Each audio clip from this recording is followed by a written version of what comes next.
In 1955, the British government began construction of a secret underground city beneath the Wiltshire town of Corsham. It was built to house the Prime Minister, the Cabinet, and up to 4,000 government officials in the event of nuclear war.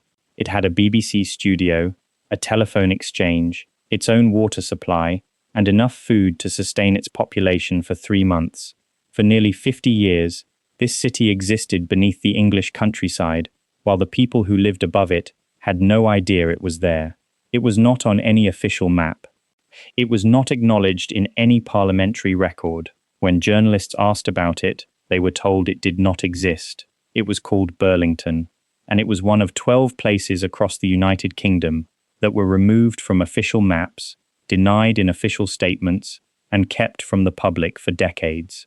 Some of them are still operational. Some of them were only acknowledged after investigative journalists or freedom of information requests forced the disclosure, and some of them are still not fully explained. In this video, we are counting down 12 places that the British government erased from its maps and that are still out there. Stay with me to the end, because number 1 is a location that was hidden in plain sight for over 60 years, that most people in Britain pass within miles of regularly, and whose full purpose has still not been made public. So hit subscribe, turn on notifications, and let's begin. In the Wiltshire countryside near Box, a Royal Air Force establishment called Rudloe Manor operated for decades as one of Britain's most administratively significant military sites. It housed the Provost and Security Services, the organisation responsible for RAF security investigations. It housed telecommunications infrastructure, and for a significant period of the Cold War and beyond, it was the location to which UFO reports made to the British military were directed, processed, and filed. The British government's UFO investigation program, which operated formally under various designations from the 1950s until its official closure in 2009, processed thousands of reports from military personnel, civilian pilots, and members of the public. The physical files associated with this program were held at Rudloe Manor. The specific reason why an RAF security establishment in rural Wiltshire was the designated recipient of UFO reports has never been fully explained. The proximity to Corsham, to Porton Down, and to other classified facilities in Wiltshire may be relevant. The release of the UFO files through the National Archives between 2008 and 2013 provided partial disclosure of what was held at Rudloe. The files that were released documented thousands of sightings, including reports from RAF pilots and other credible witnesses, alongside the bureaucratic processing of those reports. The files that were not released, and the question of why a security establishment, rather than a scientific one, was the designated repository for this material, remain open. Rudloe Manor is still an active military site. In the Buckinghamshire countryside near Milton Keynes, behind a security perimeter that is not on any tourist map, a government communications establishment called Hanslope Park operates. It is the home of His Majesty's Government Communications Centre, a technical arm of the Foreign, Commonwealth and Development Office. This much is officially acknowledged. What was not officially acknowledged until a High Court case in 2012 forced partial disclosure was that Hanslope Park was the location where documents from British colonial territories were secretly transferred before those territories gained independence. Instead of being handed to the incoming governments of newly independent nations, or being transferred to the Public Records Office, these documents were removed from the territories and transported to Hanslope Park. The operation that removed these documents was given the name Operation Legacy. The documents covered colonial administrations across Africa, Asia, the Caribbean, and the Pacific. They included records of operations, intelligence files, and administrative documents that the British government did not want the incoming independent governments to possess. The Kenyan emergency torture cases that reached the High Court in 2012 forced the disclosure of some of the Hanslope Park holdings. The disclosed documents provided evidence supporting the Kenyan claimants' accounts of abuse during the emergency. The full extent of the Hanslope Park colonial archive has not been disclosed. The documents relating to some territories have been returned. Others remain at Hanslope Park. Operation Legacy removed an unknown quantity of material. The inventory has not been made fully public.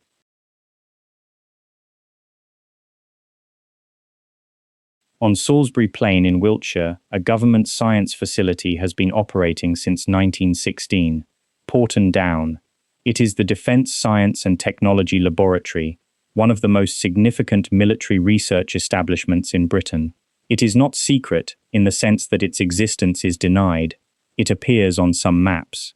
But the specific nature of the research conducted there, the full history of experiments involving human subjects between 1939 and 1989, and the current scope of its work, remain classified to a degree that makes Porton Down significantly less transparent than comparable facilities in other NATO countries. The human experiments conducted at Porton Down involved servicemen who were told they were participating in research into the common cold. In reality, they were exposed to nerve agents and other chemical weapons. Ronald Maddison died at Porton Down in 1953 after being exposed to sarin nerve agent. His death was classified as accidental at the time. A 2004 inquest found that he had been unlawfully killed. He was 20 years old. The number of servicemen exposed to chemical and biological agents at Porton Down without informed consent across the decades of the program is estimated at over 20,000. The compensation paid to those who survived and to the families of those who died has not been accompanied by full disclosure of the program's scope. Porton Down does not appear on road signs in the area. The roads that lead to it are not marked with its name. It is in plain sight on Salisbury Plain and invisible at the same time. Beneath the Wiltshire town of Corsham, construction began in 1955 on what became the largest classified facility in British Cold War history, Burlington. It was an underground city, built in the tunnels of a former stone quarry, extended and fitted out to house the Prime Minister, the Cabinet, senior civil servants, and up to 4,000 government officials in the event of nuclear war.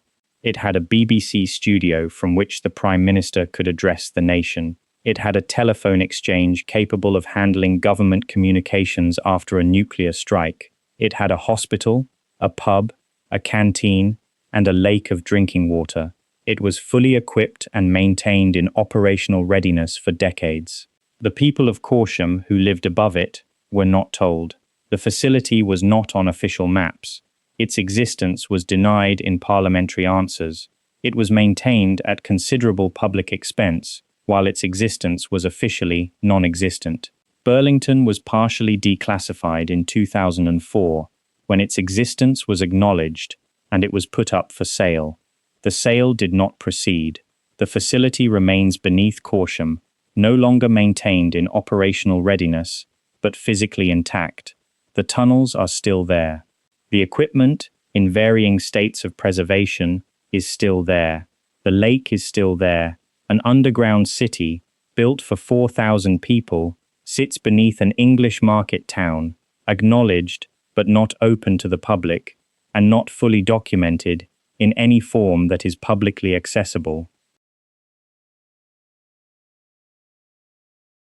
In rural Berkshire, surrounded by ordinary English countryside, the atomic weapons establishment at Aldermaston has been designing and manufacturing Britain's nuclear weapons since 1950.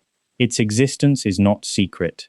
The annual Aldermaston marches by the Campaign for Nuclear Disarmament throughout the 1950s and 1960s made it one of the most politically prominent sites in Britain.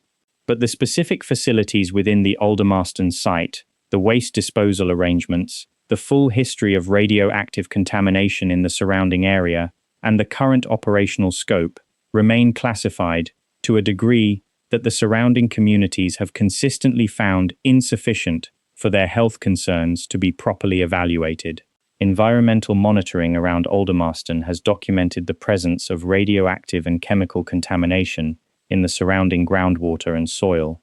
The results of this monitoring are published by the Atomic Weapons Establishment and its regulators. The interpretation of those results, and whether they represent adequate safety for the communities that draw water from the surrounding area, has been contested by independent researchers and local campaign groups for decades. The workers who spent careers at Aldermaston have not been the subject of a comprehensive, independent, long-term health study of the kind that the scale and duration of their occupational exposure would appear to warrant. The nuclear weapons that Aldermaston designed and continues to maintain are the warheads currently deployed on Britain's Trident submarines. Their design details are classified. The facility that produces them is in the Berkshire countryside.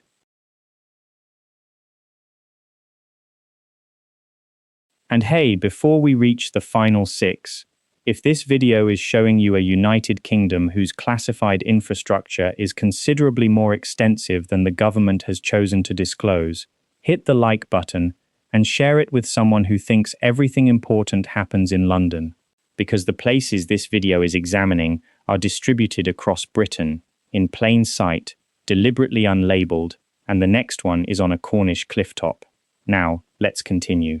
At Bude in Cornwall, on a clifftop above the Atlantic coast, a cluster of white radomes sits in the landscape. They are clearly visible from the coastal path. They are clearly visible from the sea.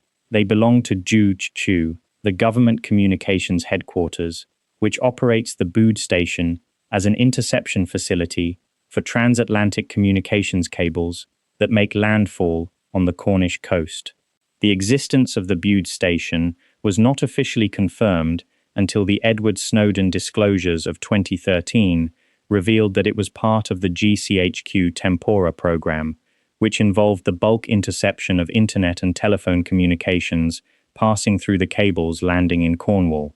The scale of the Tempora program, which collected data from cables carrying a significant percentage of the world's internet traffic, was not previously known to the British public. The Bude radomes had been visible on the clifftop for years. What they were doing was classified. What they were doing, it turned out, was collecting data on a scale that the intelligence agencies of most other democracies were not legally permitted to collect. The Bude station is still operational.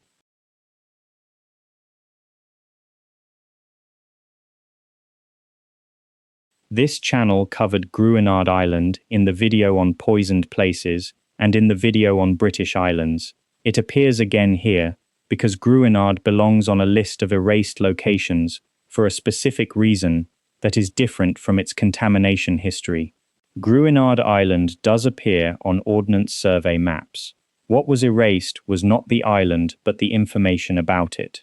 For the 46 years between 1942 and 1988, Ordnance Survey maps showed Gruinard Island as a geographic feature without any indication of why no one was permitted to land on it. The red warning buoys, the prohibition notices, and the contamination were not map features.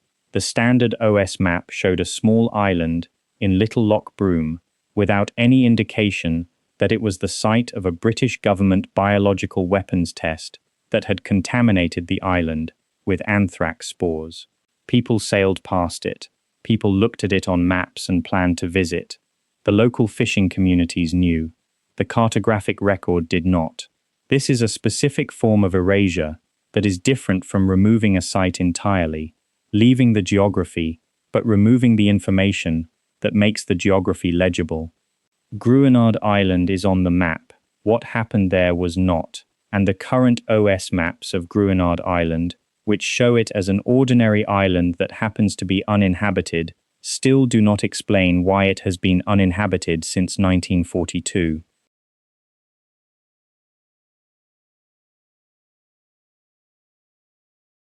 On the North Yorkshire moors near Harrogate, one of the largest intelligence gathering facilities in the world operates under the formal designation of RAF Menwith Hill. The RAF designation is significant. The station is technically a Royal Air Force establishment. In practice, it is operated by the United States National Security Agency. The British personnel present are substantially outnumbered by American civilian and military staff. The intelligence collected at Menwith Hill is processed primarily for American intelligence purposes under bilateral agreements that successive British governments have described as agreements that serve British national interests. The specific terms of those agreements, what information the NSA shares with GCHQ from the Menwith Hill collection, what information the NSA does not share, and what information is collected about British citizens at a facility on British soil, are classified. Menwith Hill was not officially acknowledged as an NSA facility until the Snowden disclosures. Before 2013, the British government's public position was that Menwith Hill was a joint facility operating under bilateral intelligence agreements. The specific nature of those agreements, and specifically the question of what Britain actually controls at a facility on British soil staffed primarily by Americans, has not been answered with the directness that the physical fact of a large foreign intelligence operation on Yorkshire moorland would appear to warrant.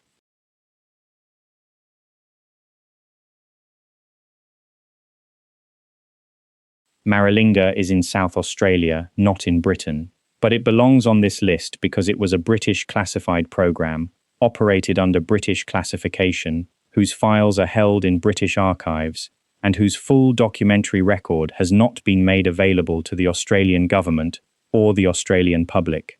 Between 1956 and 1963, the British government conducted 12 major nuclear tests at Maralinga on the lands of the Maralinga Tjarutja and Pitjantjatjara Aboriginal peoples, who had been forcibly removed from their country before the tests began.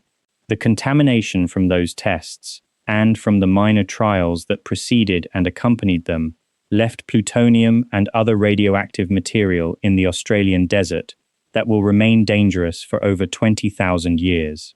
A partial cleanup was conducted in the 1960s, and a more substantial one in the 1990s. The 2000 Royal Commission into British nuclear tests in Australia found that the cleanup was inadequate. The British government's position on its remaining responsibility for the cleanup costs has been contested by the Australian government for decades. The British classified files relating to the Maralinga tests, held in London, have been released in parts through Freedom of Information processes. The full documentary record of what the British government knew about the contamination, what the safety standards applied to Aboriginal workers and observers were, and what the long-term consequence assessment concluded, has not been fully disclosed. The plutonium at Maralinga has a half-life of 24,000 years. The relevant British files are in London.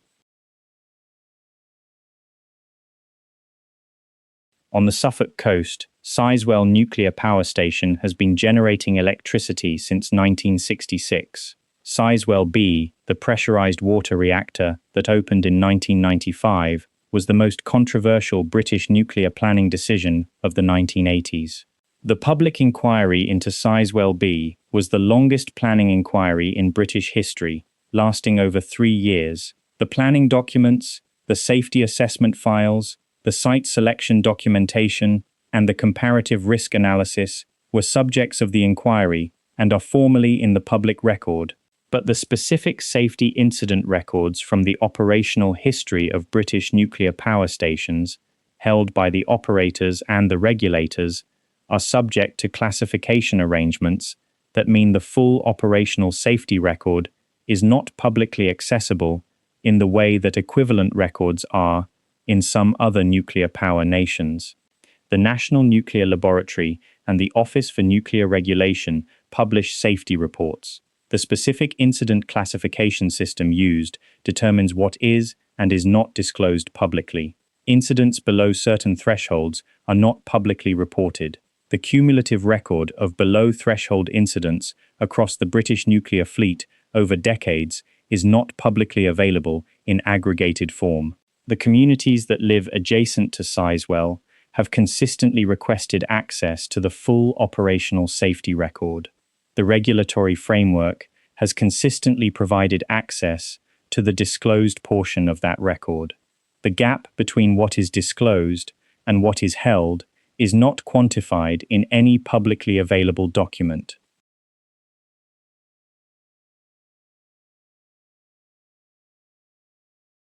On the south bank of the Thames in London, at Vauxhall Cross, the headquarters of the Secret Intelligence Service, MI6, sits in a building that is arguably the most architecturally distinctive intelligence headquarters in the world. It was designed by Terry Farrell and opened in 1994. It is in every London guidebook. It has appeared in multiple James Bond films. It is on the tourist boat commentary when passing on the Thames. It is, in the most literal sense, not a secret. But the specific intelligence operations conducted from Vauxhall Cross, the identities of the personnel who work there, and the activities of the overseas networks that the building houses the management of, are classified to a degree that makes the building one of the most visible classified facilities in the world. What belongs specifically on this list is not Vauxhall Cross itself, but the broader pattern it represents. The building that cannot be photographed for security purposes, that is in every London guidebook, photographed by every tourist on the Thames, and whose contents are entirely classified, is one end of a spectrum. The other end is Burlington and Hanslope Park, buildings that were entirely denied. Between them is a range of British government facilities that exist in varying states of acknowledged but unexplained presence. The pattern of British classified infrastructure is not primarily about hidden buildings. It is about acknowledged buildings whose contents are denied, and denied buildings whose existence is acknowledged only when disclosure becomes unavoidable.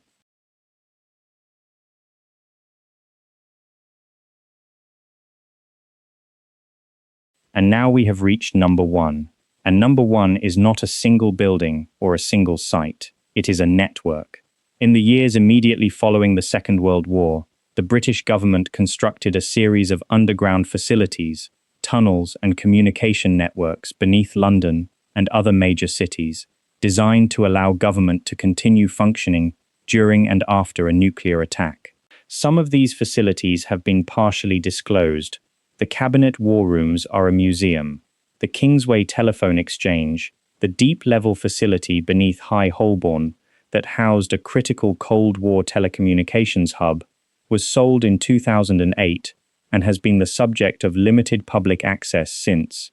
But the full extent of the network of underground facilities, tunnels, and secure communications infrastructure built beneath Whitehall and central London during the Cold War has never been publicly documented in its entirety. The tunnels connect facilities that have been individually acknowledged. The connections between those facilities, the full extent of the tunnel network, and the current operational status of components of that network that have not been sold or decommissioned are not in the public record. Former government officials and engineers who worked on the network have, over the decades, described components of it in interviews and memoirs.